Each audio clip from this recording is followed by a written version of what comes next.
կգամ։ Երեխեք դուք էլ գնացեք, որ ինքը գա։ Տիկին Գալյան, դուք ես ուզում եմ նախ ձեզ հարցնել, դուք որպես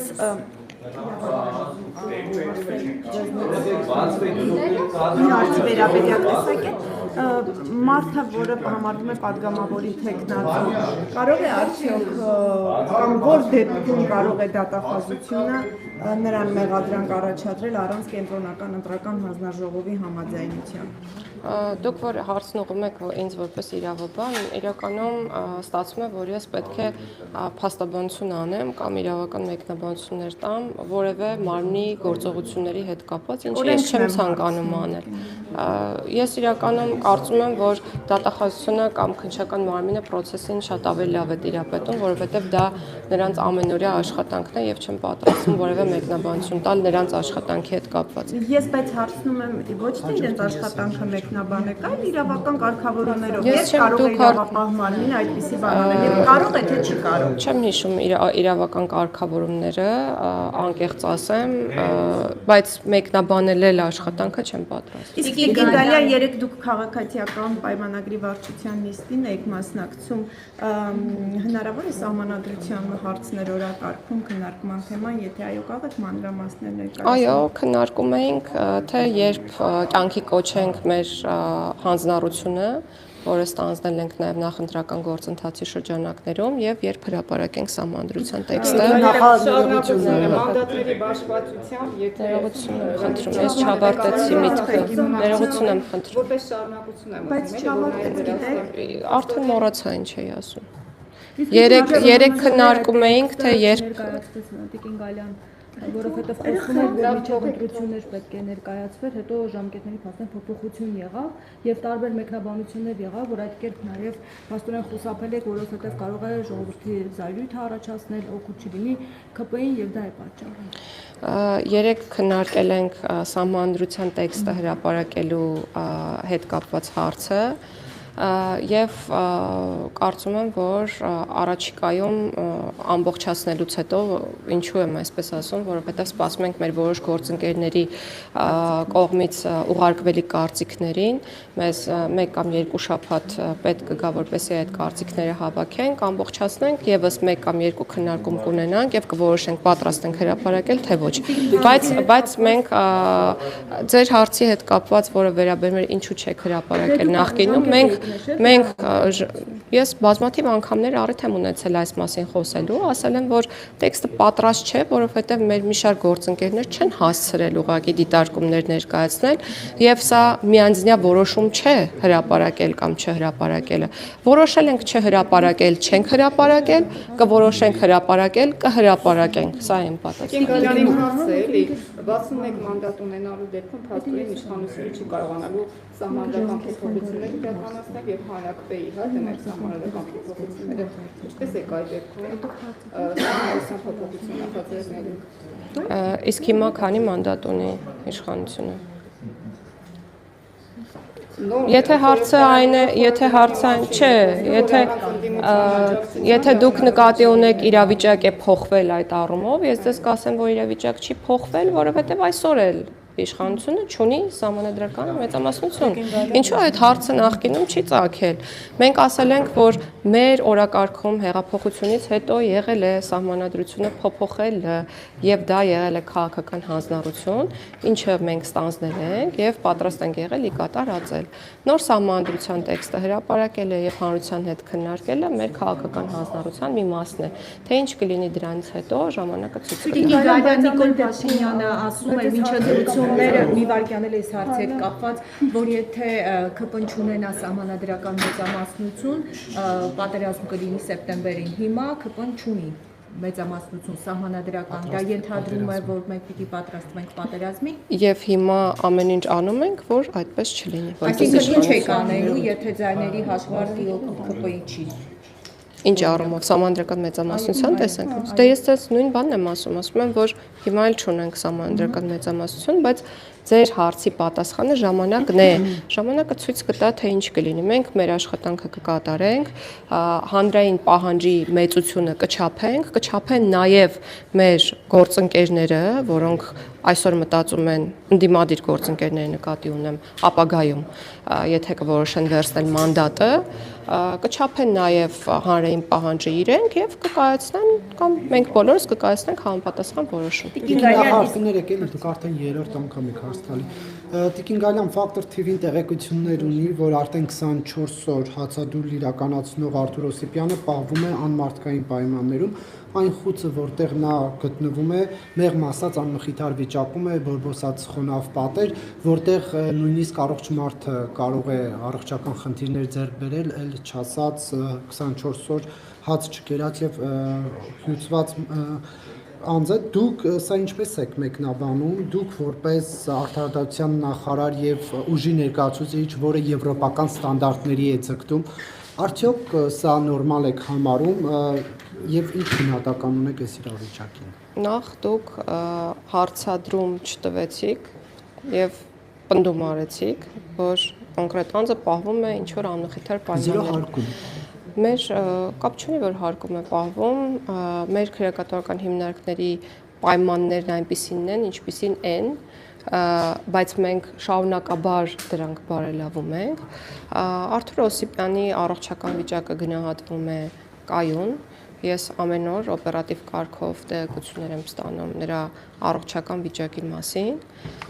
Նաև հենց երեկ նրան այցելել է մեր աշխատակիցը կենտրոնական մասից, սոցիալ-հոգեբանական աշխատանքներ իրականացնող ստորաբաժանման ղեկավարը մասնավորապես, եւ նաև նրան առաջարկվել է հաղորդում ներկայացնել հանցագործության մասին այն իրողությունների հետ կապված, որը իր կարծիքով առկա են եւ որոնք իրենց բնույթով իր կարծիքով հանցավոր են եւ այդ կապը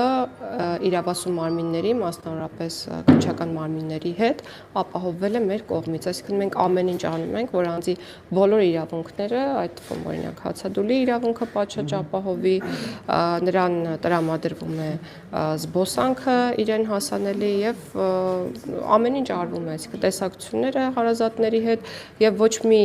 միտում չպետք է փնտրել դեպի ավելի վատ վերաբերմունք կոնկրետ անձի նկատմամբ, որովհետեւ դա ուղղակի չի կարող լինել։ Ինչ կապ ունի,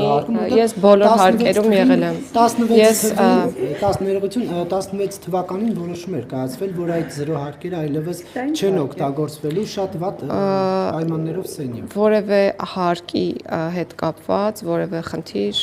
չկա, ես բոլոր հարկերում մշտապես լինում եմ։ Նույն ստանդարտը ինչու է հատկապես դա ընտրվել եւ հիմա արդյոք կարող է պատճառ լինել նրա առողջական վիճակը խափամամիջոց փոխվի։ Չգիտեմ ինչու է կոնկրետ խափամամիջոցը ընտրվել, որովհետեւ չեմ կարող իմանալ եւ չպետք է իմանամ, դա իմ պաշտոնը ուղղակի արգելում է։ Իսկ ինչ վերաբերում է առողջական վիճակով պայմանավորված խափամամիջոցի փոփոխությանը, ապա ես հույս ունեմ, որ բանը դրան չի հասնի եւ անձը դուրս կգա հացադուլից, իր բարձրաձայնած խնդիրները, եթե դրանք իրական խնդիր են, կստանան լուծում։ Ամեն դեպքում նաեւ հույս ունեմ, որ վարույթ իրականացնող մարմինները ինչ որոշում կայացնեն, դե մենք դա ենք իրականացնելու, այո։ Կարելի է ասել, որ բոլորի դեպքում էլ մեր պարագայում հիմա էգոիստական բան կասեմ, խիստ ցանկալի է, որ խափամամիջոցը փոխվի։ Կներեք դուք այցելել եք տիկին նախարար։ Ոչ, Արթուր Օսիպյան չեմ այցելել։ Տիկին Գալյան, ճիշտ է, դեռևս նոր կառավարություն չի ձևավորվել, բայց արդեն կան նախագծներ, որ քննարկում են նոր կառավարության կազմը։ Արդյոք քննարկել դուք ձեր պաշտոնը պահպանելու եք կամ ցանկություն ունեք պահպանել։ Դեռ չի քննարկվել եւ դա եւս ժամանակի հարց է։ Այսինքն պատասխանը ժամանակն է։ Այո, ինչու ոչ։ Տիկին Գալյան, Գագիկ Ծառուկյանի նկատմամբ քրեական հետապնդումը անդիմությունը արդեն շտապում է հայտարարել որպես քաղաքական հետապնդում։ Խնդրեմ ձեր մեկնաբանությունը։ Շատ շահեկան է ընդդիմության համար եւ միակ տարբերակն է բոլոր քրեական գործերը պիտակավորել քաղաքական հետապնդում անունով։ Սա է իմ պատասխանը, այլ պատասխան չունեմ։ Իմացա, որ հարկերից խուսափել ինչու ավելի վատ չէին անում։ Կներեք, բայց ձեր կողմից նշած անձի նկատմամբ քրեական հետապնդումները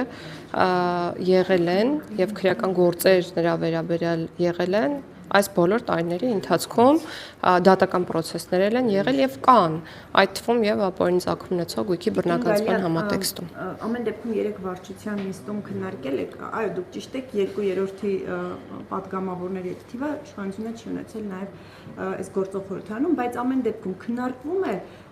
ինչ կերպ է իշխանությունը պատկերացնում, ֆրակցիան պատկերացնում աշխատանքը արդեն խորհրդարանում, երբ որ նախագիծը հասնի քվեարկության փուլի, արդյոք պատրաստականություն կա այդ հարցով քննարկումներ սկսելու ընդդիմադիր այն խմբակցությունների հետ, որոնք արդեն կարծես թե նշмарվում է, որ կլինեն։ Ես չեմ կարող այդ հարցին պատասխանել, որովհետև դա չենք քննարկել, բայց տրամաբանությունը պետք է լինի այն, որ քննարկումները պետք են եւ միանշանակ կլինեն։ Նաև ապագայում։ Եթե չկա այդ անհրաժեշտ ձայները, արդյոք քննարկում եք ԿՊ-ն, որ նախագիծը հավանության արժանացնեն, ավելի ճիշտ հանրաքվեի դնեն ստորագրություններով, որովհետև նաև 300,000 ստորագրության դեպքում կարող է սահմանադրության մենք process-ը սկսենք եւ ժամանակը ցույց կտա, թե ինչ ճանապարհով կգնանք։ Այսինքն մենք նախ եւ առաջ, ինչպես եւ նախկինում ես բազմաթիվ անգամներ նշել եմ, խնդիր չունենք process-ը կուլիսների հետևում պահելու եւ չենք էլ կարող։ Մեր առաջին նպատակը հանրության ժողովրդի հետ քննարկումը սկսելն է, այդ էջը բացելն է։ Դրանից հետո մենք պետք է հասկանանք, թե ինչ արձագանք ենք ունենում հասարակությունից, մարդիկ ինչ են կարծում, մենք իրենց պետք է բացատրենք նոր կարգավորումները ինչի մասին են։ Մենք պետք է ստանանք առաջարկներ, մենք պետք է անենք փոփոխություններ, մենք պետք է վերջնականացնենք process-ը, հետո կհասկանանք, թե ինչ ճանապարհով ենք գնում։ Ցանկացած դեպքում չի նախագիծը ազգային ժողովի հավանության կարիք է ունենում, այսինքն կա մի սցենար, երբ որ պետք չի լինելու Եկեք սցենարները թողնենք ապագայի քննարկման։ Չէ, նկատեմ կարգավորումները հիմա որ կան։ Կա մի ընթացակարգ, որը թույլ է տալիս շրջանցել խորհրդարանում նախագիծը քվեարկության դնելու ընթացակարգը։ Իրականում 2/3-ի պահանջը այս պահին սահմանված է սահմանադրությամբ, բայց հանրաքվեի իրավունքն էլ անմիջական իրավունք է, որը ժողովուրդը ունի։ Սա ուղղակի ասեմ ու փակենք այսօրվա քննարկումը, մյուս հարցերը թողնելով ապագային։ Հանրաքվեի դեպքում էլ 2/3-ը պետք չի լինի։ Ես ասացի այն, ինչ ասացի, առաջարկում եմ բաց թողնել քննարկումը։ Մենք կլսենք նաև մասնագիտական մի շարք կարծիքներ, բայց հիմա մեզ համար որպես հանձնառություն ստանձնած քաղաքական ուժ նոր սահմանադրություն ունենալու ամենակարևորը մեր քաղաքացիների հետ երկխոսությունը սկսելն է։ Իսկ մոտավորապես նախանշված է ժամկետ, երբ Ես արդեն նշեցի, առաջիկա օրերին կախված է կարծիքներից, դրանց բովանդակությունից եւ մեր աշխատանքի ծավալից, որը պետք է արդեն բարձ է դուք մանդատը վերցնում եք, թե ինքնաբար ասել եք, լավ չեմ ֆիքսել։